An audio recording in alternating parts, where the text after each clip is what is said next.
I never thought my lowest moment would lead to my greatest triumph. There I was, standing on Michigan Avenue in downtown Chicago, 3 months behind on rent, my suit wrinkled from sleeping in my car, and my bank account showing a measly $50.53. Just 6 weeks earlier, I'd been the rising star at Westlake Financial, until a single mistake cost me everything. The bitter December wind cut through my thin jacket as I watched a disheveled old man huddled against the granite facade of First National Bank. Something about his eyes, tired but dignified, reminded me of my grandfather. Without thinking, I pulled out my wallet and handed him my last $50. "Get yourself somewhere warm tonight," I said. He looked up, studied my face, and asked, "Son, are you all right?" That's when I broke down right there on the sidewalk. I didn't know this would be the conversation that changed everything, or that this homeless man was William Hargrove, the chairman of the very bank that had rejected my loan application that morning. The same bank where, in 6 months' time, I'd be sitting in a corner office with my name on the door. This is the story of how I lost everything, gave my last dollars to a stranger, and ended up discovering not just financial redemption, but the family I never knew I had. Growing up in Naperville, a Chicago suburb known for its pristine neighborhoods and high-achieving families, I was always the square peg in my family's round hole. My father, Richard Barnes, was the third-generation owner of Barnes Construction, a company that had built half the shopping centers in northern Illinois. He was a man who measured worth in square footage and profit margins, a philosophy that extended to his 3 children. My older brother Dave followed the blueprint perfectly, Wharton Business School, then straight into the family business where he managed operations with mechanical precision. My sister Melissa became a corporate attorney, handling the company's legal affairs with the ruthless efficiency my father admired. Then there was me, Mark. Creative, impulsive, more interested in the stories behind the buildings than their structural integrity or profit potential. Dreamer wasn't a compliment in our household. "Markets don't care about your feelings, Mark," my father would say at Sunday dinners as my mother quietly passed the potatoes, her eyes fixed on her plate. These dinners became weekly tribunals where my siblings' achievements were celebrated while my artistic endeavors were dissected and dismissed. I remember my high school graduation party, a catered affair in our backyard for 50 of my parents, friends, and business associates. My father raised a toast to Mark, who's finally going to put those daydreams aside and join the real world at Northwestern's business program. The guests applauded while I stood there, acceptance letter to Rhode Island School of Design burning a hole in my pocket, an acceptance I'd never had the courage to mention.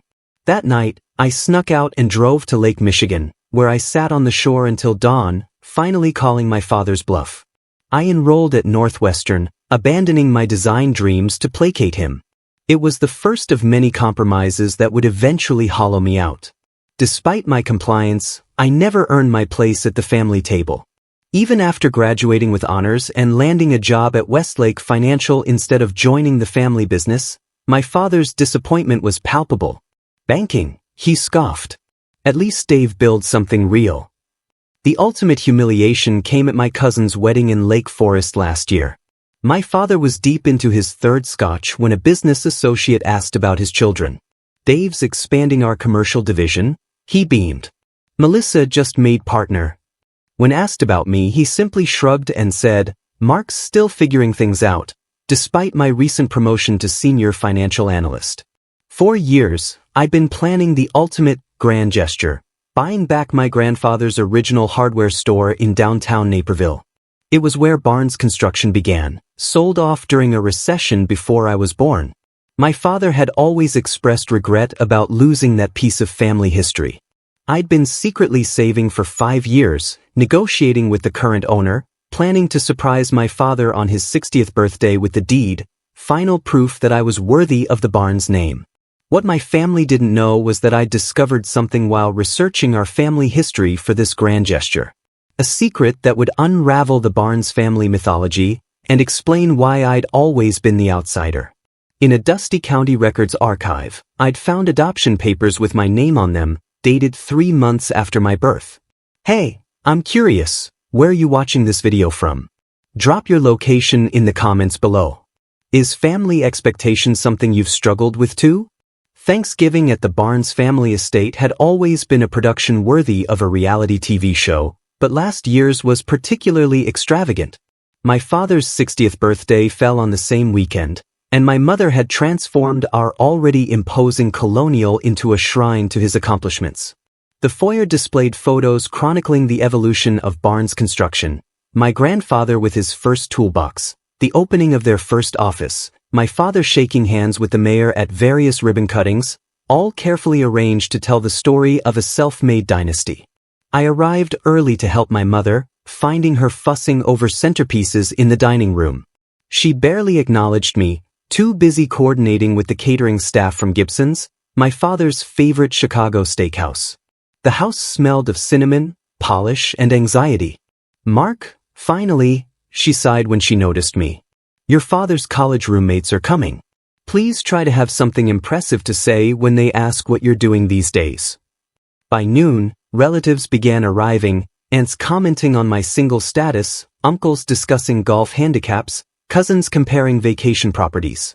I nursed a bourbon in the corner, rehearsing in my head how I'd present the deed to my grandfather's hardware store the following day at my father's birthday lunch.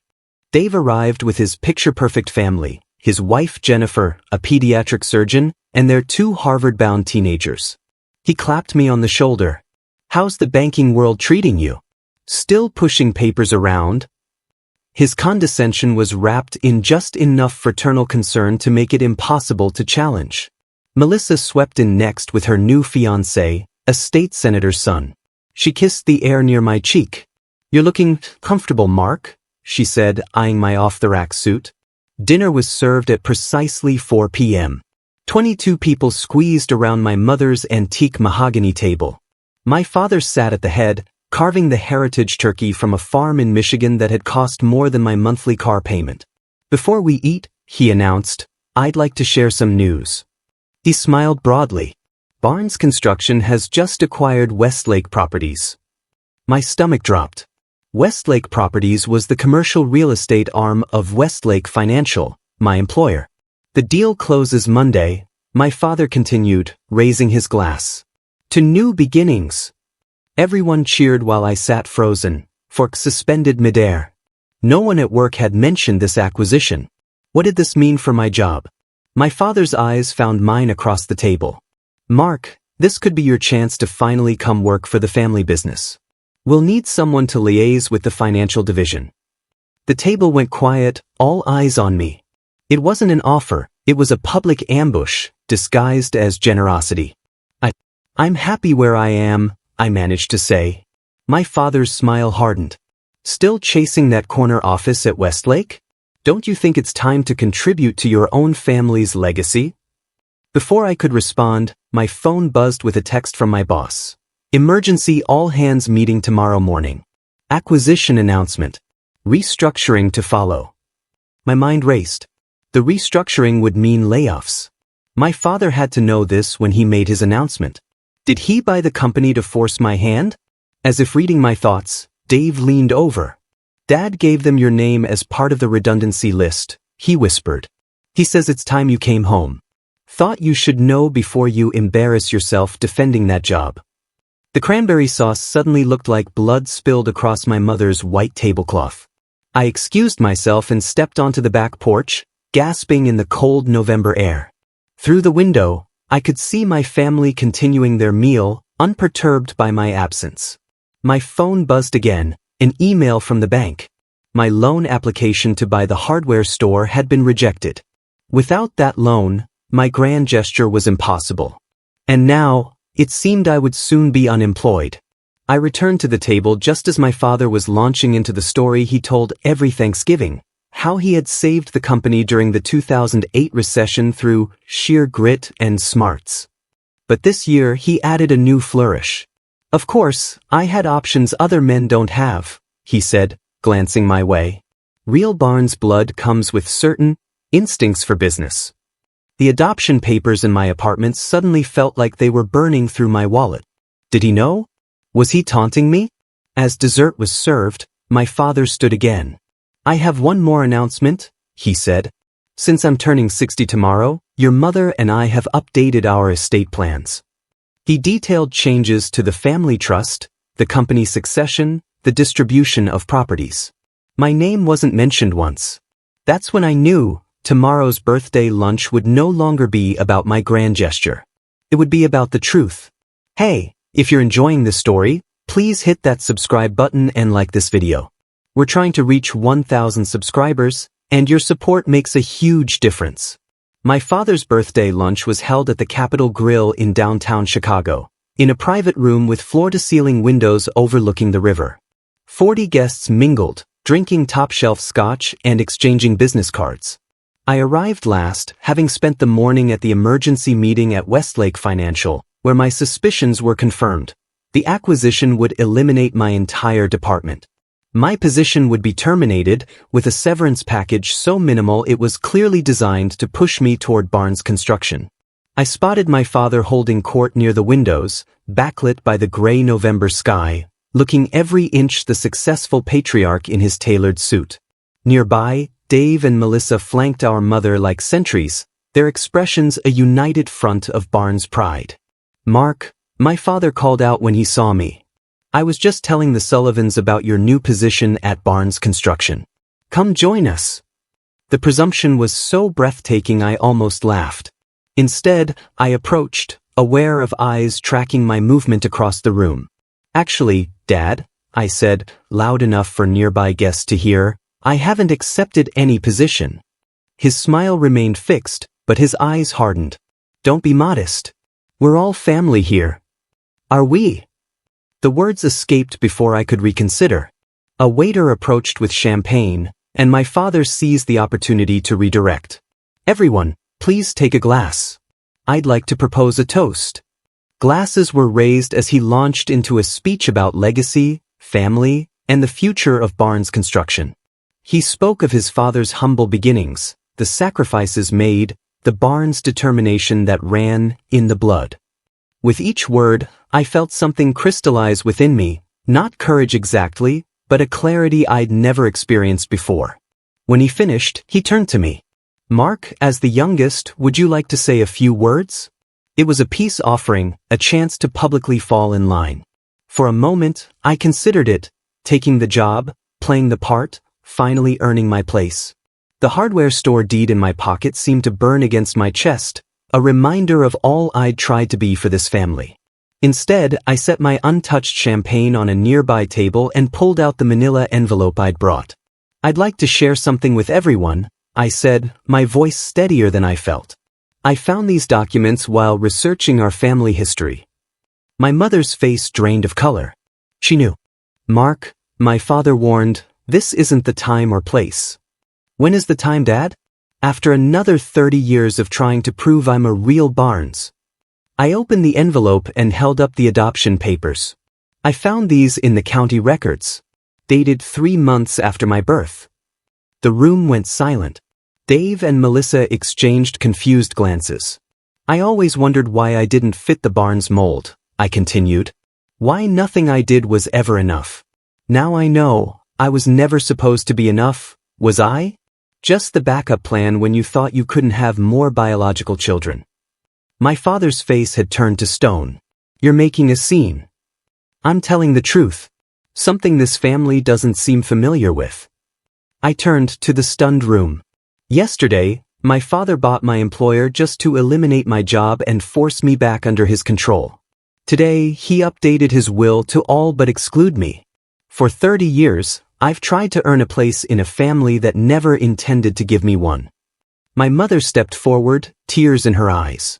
"Mark, please, did you even want to adopt me, Mom? Or was that Dad's decision too?" She flinched as if I'd slapped her. I pulled out the second item I'd brought, a cashier's check made out to my father, for the total of every penny he'd ever given me.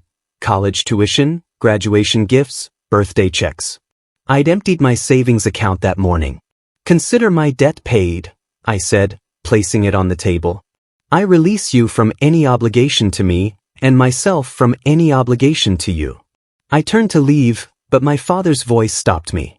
"If you walk out that door, you're no longer welcome in this family." I turned back one last time. I was never truly in it.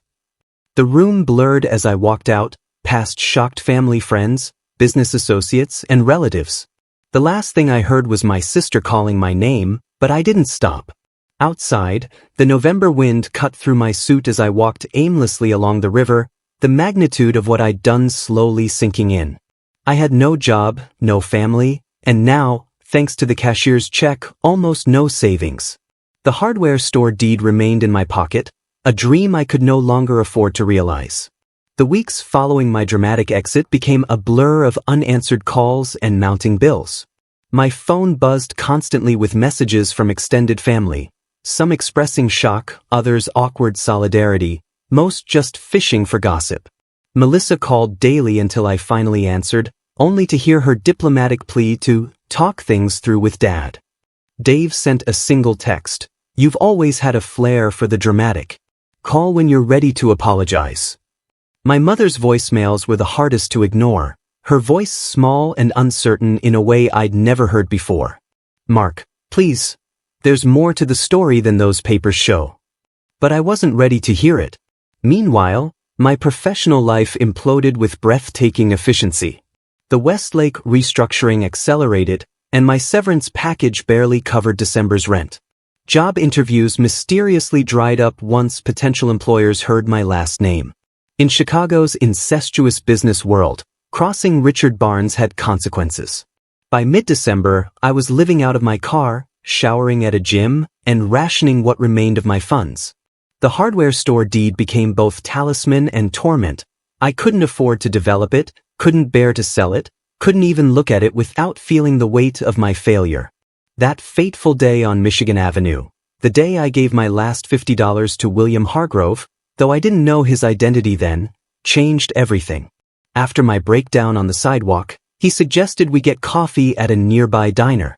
Something in his eyes made me trust him, and I found myself pouring out my entire story between sips of bitter coffee. He listened without interruption, his weathered hands wrapped around his mug. When I finished, he asked one question: "What would you do with that hardware store if money weren't an issue?" The question caught me off guard.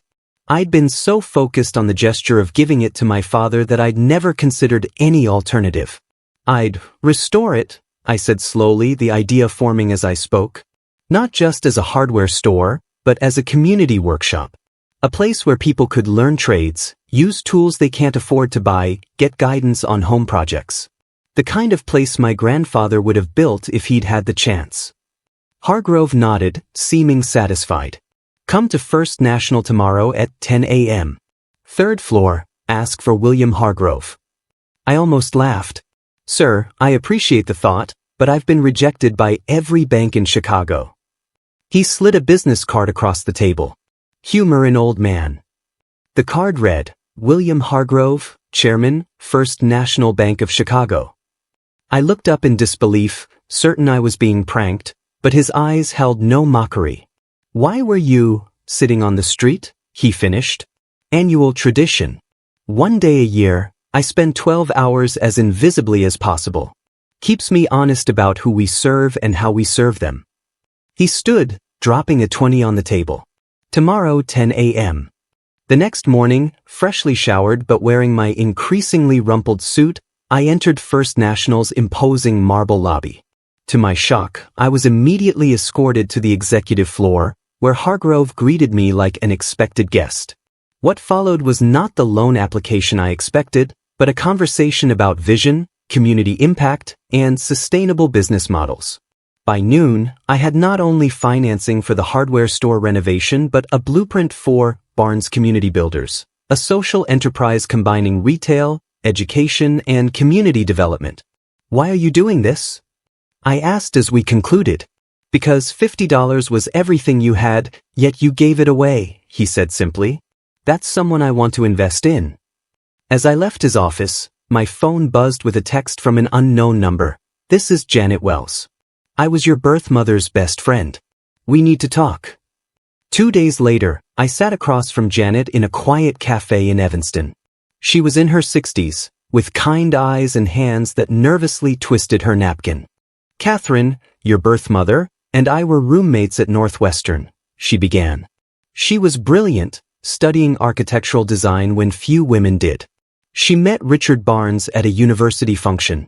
He was already running his father's construction company, recently divorced from his first wife. My head spun. First wife? Janet nodded. They had a brief, intense relationship. When Catherine became pregnant, Richard was thrilled, until she refused to give up her career to become a traditional corporate wife. He ended things but promised financial support. She paused, gathering herself. 3 months after you were born, Catherine was diagnosed with an aggressive cancer. She knew she wouldn't survive. Her greatest fear was that you'd end up in the system. Richard offered a solution. His new wife couldn't have children, and he'd always wanted a son. The adoption was arranged quickly, before Catherine passed. The timeline aligned with the papers I'd found, but nothing else matched the story I'd constructed. If he wanted me, why did he always make me feel like an outsider? Janet reached into her bag and pulled out a small leather portfolio. Catherine wanted you to have these when you were old enough to understand. After she died, I tried contacting Richard several times over the years, but his wife, your mother, intercepted my calls and letters. She was protective of the family narrative they'd created. Inside the portfolio were architectural drawings, innovative, beautiful designs for sustainable community spaces. Clipped to one was a photograph of a young woman with my eyes and smile, standing proudly in front of a small storefront, my grandfather's hardware store. Catherine interned with your grandfather the summer before she met Richard, Janet explained. That's where they first connected. Your grandfather recognized her talent, encouraged her when few others did. She always said that store was where she felt most valued. Tears blurred my vision as pieces shifted, creating a new picture. My father's obsession with the hardware store. His complicated relationship with me. The disconnect I'd always felt from the Barnes legacy. There's one more thing, Janet said, sliding across a sealed envelope. Catherine left this for you. I've kept it safe all these years. Inside was a letter written in a flowing hand and a small key. The letter explained that she'd established a trust in my name, managed by her brother, my uncle I never knew existed, with instructions that I receive it on my 30th birthday. I had turned 33 months ago. The trust contained not only substantial funds but Catherine's architectural patents and designs, innovations in sustainable building that had quietly generated royalties for decades. Your Uncle Michael has been trying to find you, Janet said. He's an architect in Portland now. Within a week, I met Michael Wells, my mother's brother who shared her eyes and my jawline. The family resemblance was undeniable. He embraced me without hesitation, filling in the blanks of Catherine's life, showing me photos and sharing stories that finally gave me roots. The hardware store renovation began in January. I hired local craftspeople, incorporated Catherine's designs, and created a business model that honored both my grandfather's legacies. Michael flew in regularly from Portland, contributing his expertise and connecting me with sustainable building networks. The surprising twist came in March, when my mother, the woman who raised me, appeared at the construction site. She looked smaller somehow, standing amid the scaffolding and power tools. Your father doesn't know I'm here, she said after an awkward greeting. He's too proud to admit he's handled everything wrong from the beginning. We sat on stacked lumber as she explained her side of the story. She'd been young, devastated by her inability to have children, when Richard proposed adopting his newborn son from a dying ex-girlfriend. What began as an act of love became complicated by insecurity, jealousy of a ghost, and Richard's unresolved feelings for Catherine. I wanted to erase her from our lives, my mother admitted. But you were so much like her, creative, compassionate, seeing the world differently. Richard saw it too. I think that's why he pushed you so hard in the opposite direction. He was afraid of losing you the way he lost her. It wasn't an excuse, but it was something I'd never considered, that my parents' behavior stemmed from fear rather than rejection. I found these in the attic, she said, handing me a dusty folder of my childhood drawings, building designs and floor plans I'd sketched from age 7 onward. I saved everything, even when your father said we should discourage your impractical interests. We cried together there among the sawdust and paint cans, beginning the slow work of building something new between us. My father hasn't spoken to me directly, but he's made his presence known. Anonymous donations to the workshop fund. Surplus materials, mistakenly delivered from Barnes construction sites. A vintage photo of my grandfather and Catherine, standing proudly in front of the original hardware store, sent without a note. Small gestures. First steps. Barnes Community Builders opened its doors last month. On opening day, William Hargrove cut the ribbon alongside Michael Wells, my mother, and several local community leaders. Dave came with his teenagers, who showed surprising interest in the workshop spaces. Melissa brought blueprints for a pro bono legal clinic she wants to establish in our community room. My father didn't attend, but as the crowd dispersed, I noticed him across the street, watching. Our eyes met briefly before he nodded once, the closest thing to approval he could offer, and walked away. Above the entrance, two names share equal prominence: Barnes and Wells Community Builders. Two legacies merged. Two parts of myself finally in harmony. Standing behind the antique wooden counter that once belonged to my grandfather, I sometimes marvel at how life's lowest moments can become unexpected doorways. 6 months ago, I was sleeping in my car, giving away my last $50 to a stranger who turned out to be much more. Today, I'm running a thriving business that honors both sides of my heritage and serves the community in ways neither of my grandfathers could have imagined. The hardware store isn't just a business, it's become a bridge. A bridge between my past and future. Between the Barnes construction legacy and Catherine Wells' innovative designs.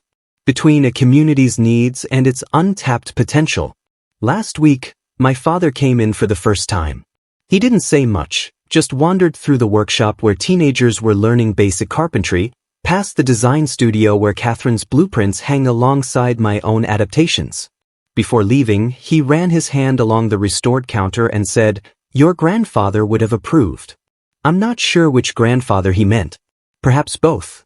The truth is, I'm no longer searching for approval. In losing everything, job, savings, family identity, I found something more valuable: authenticity. I discovered that being a Barnes wasn't about blood or birthright, but about building something meaningful. And being a Wells wasn't about architectural brilliance, but about designing spaces where people feel valued. William Hargrove still drops by occasionally, though never in his chairman's suit. He sits with coffee, watching the community flow through our doors, nodding with quiet satisfaction at the return on his investment. "Best $50 I never received," he jokes. Life rarely follows the blueprints we draft for it. Sometimes walls collapse, foundations crack, and we're forced to rebuild from scratch. But often, if we're willing to see it, there's a better design waiting to emerge from the rubble of our original plans. If you're facing your own demolition moment, when everything you thought defined you is stripped away, remember that it might just be the beginning of your most authentic construction project. Rebuilding yourself on your own terms. This journey has taught me that family isn't just who you're born to or adopted by, it's also who you choose and who chooses you. It's the community you build around shared values and mutual support. Sometimes it includes blood relatives, sometimes it doesn't. Sometimes it's the stranger on Michigan Avenue who sees your potential when you've forgotten it yourself. If this story resonated with you, I'd love to hear about your own experiences rebuilding after loss or discovering unexpected parts of your identity. Drop a comment below and share your journey. Don't forget to subscribe for more stories about finding authenticity in a world that often rewards conformity. Hit that like button if you believe second chances and fresh starts are possible even after our darkest moments. Remember, sometimes giving away your last $50 isn't the end of your story, it might just be the beginning of a much better one.